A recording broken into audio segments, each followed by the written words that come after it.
everyone! Ito po yung kaganapan kahapon. Ayan, nagre-ready na ako kasi magdi-deliver kami sa Kaima, Sipukot. Ang kasama ko po ay yung dalawa pa din at si Mama at si Lloyd. Kapalitan ko kasi siyang driver kasi wala pa akong tulog. Baka isipin nyo yan yung i-deliver namin na hindi po. Magdi-deliver muna po kami ng bigas bago kami mag-pick up yung i-deliver namin sa Sipukot. At pagkatapos namin mag-deliver, ayan, pumunta na po kami ng Tamban. Mag-pick up po kami dito.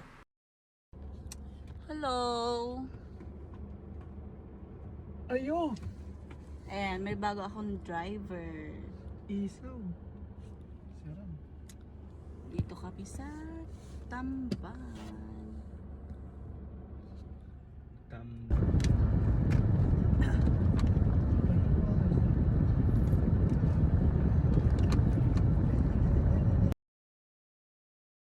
Hi everyone! Update is already 6:18. Hindi pa din kami nakakaalis. Naghihintay pa din kami dito. Ayan. Gabi na. Hindi pa din kami nakakaalis.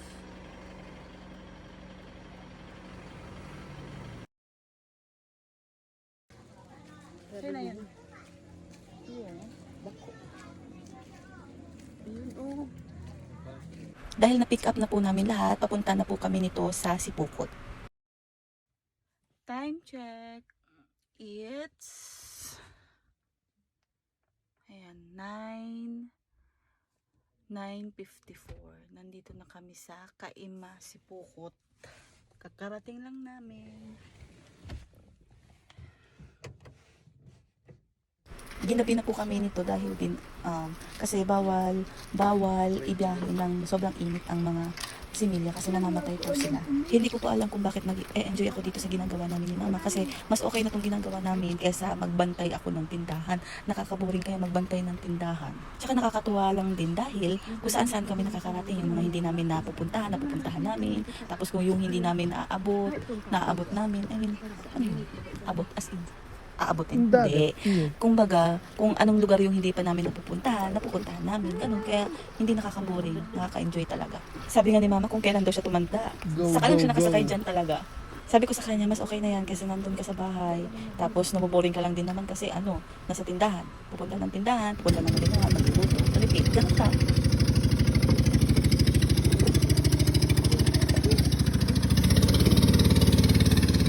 Sabi ko nga po sa kanila, habang malakas pa sila, sige lang go, support ko sila kung anong gusto nilang gawin. Kasi mas masaya kasi yung nakikita mo na malakas sila kaysa yung nakahiga na lang. Kaya ako din po yung nagdadrive dahil para mabantayan ko din po siya, para din may kita. Uy! What? No. Ayan, time check. Yes. 11:52. Ayan. Ay, iyon pala. Uy, mata na. Madrive ka baga. Ikaw na mag-drive. Pagal na ako. Uy. Sabi ko daw pag puro manggain mamit. Hi, pauwi na kami. Tapos na kami mag-deliver. Super antok na. Tumigil muna kami dito sa 7-Eleven. Dahil magkakape daw. Ako matutulog. Tapos yung si Lloyd na yung mag-drive. Binilisan ko na talaga yung pag-drive para makarating talaga kami agad. Kasi anong oras na? Joke lang, baka pagalitan tayo. Okay, time check. It's 4:25. Kakarating lang namin. Nakakapagod. Wala pang tulog.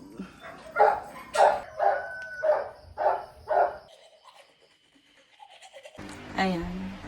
Ngayon pa lang ako matutulog. It's 4:33.